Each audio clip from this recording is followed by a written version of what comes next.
ભાઈઓ અહીંયા ઉપસ્થિત છે, માનસિક તૈયારી જેવી રીતે પ્રવીણભાઈ રામે ઠાણી લીધું છે કે ઇકોઝોન જ્યાં સુધી નાબૂદ નહીં થાય ત્યાં સુધી હું શાંતિથી બેસીશ નહીં, શાંતિથી ઊંઘીશ નહીં.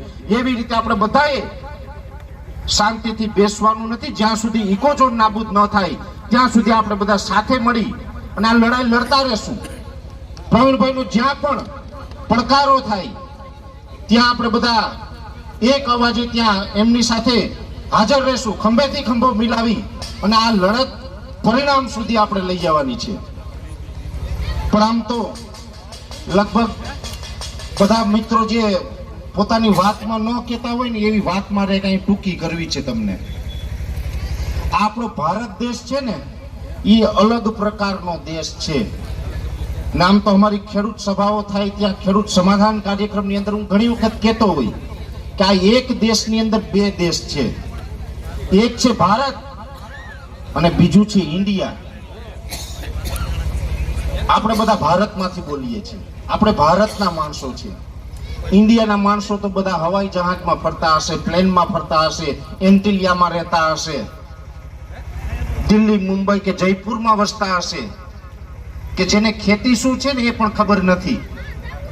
અને આપણા માટે દુઃખની વાત તો એ છે, જોતર કેને કહેવાય એ ખબર નથી, આપણા દેશના કૃષિ મંત્રી બને.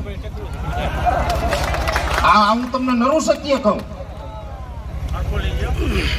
ઓયણી આપણે ફિટ કરવું એમ કયો કે દાંડવા બે લઈ આવો, દાંડવું કેને કહેવાય ખબર નથી, રાગ કેને કહેવાય ખબર નથી, બલુનિયા કેને કહેવાય ખબર નથી, હાથી નાડવું હોય તો ક્યાં નાડવું, ધોરાય નાડવું કે ક્યાં નાડવું એ ખબર નથી એને. એવા લોકો આપણા દેશના જ્યારે કૃષિ મંત્રી બને ને એટલે સમજી લેવાનું આ દેશનો બંટાઘાર જ થાય. અને આપણી આમાં ક્યાંક આપણી ભૂલ છે.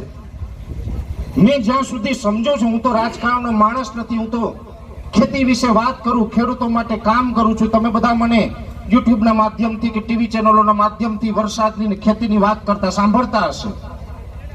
પણ મેં જ્યાં સુધી પબ્લિકને જોઈ છે ને ત્યાં સુધી મેં ખાલી એટલું માર્કિંગ કર્યું કે આપણા બધાની ભૂલ એ છે કે જ્યારે પણ સમસ્યા આવે ને ત્યારે આપણે વિપક્ષને એમ કહે કે હવે ઇકોઝોન લાગી ગયો, તમે કઈ કરતા નથી. ના, વિપક્ષ વાળા થોડોક લઈ હોય ઇકોઝોન.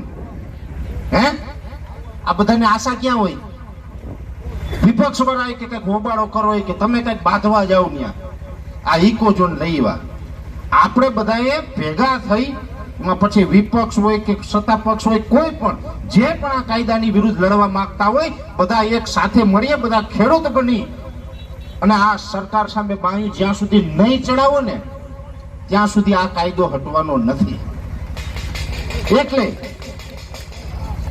એટલું ચોક્કસ વાત છે કે આ 196 ગામ છે, આ 196 ગામની અંદરથી ઇકો સેન્સિટિવ ઝોન કાયદો ન હટે, સંપૂર્ણપણે રદ ન થાય ત્યાં સુધી આપણે ખુલ્લી છાતી એની સામે લડવાનું છે. કોઈ પણ સમજાવવામાં આવે, વાત કરવામાં આવે તો કોઈની વાતમાં કે ક્યાંય ભ્રમમાં કોઈ આવવાનું નથી.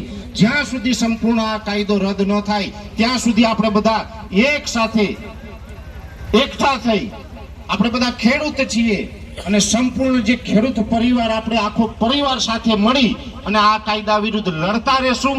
આ કાયદાની અંદર જ્યાં જરૂર પડે ને ત્યાં જે આપવું પડે તે આપવા માટે તૈયાર છે. કદાચ જીવ આપવો પડે ને તો પણ આપવાનો છે, પણ આ કાયદો રદ ન થાય ને ત્યાં સુધી આપણે લડવાનું છે.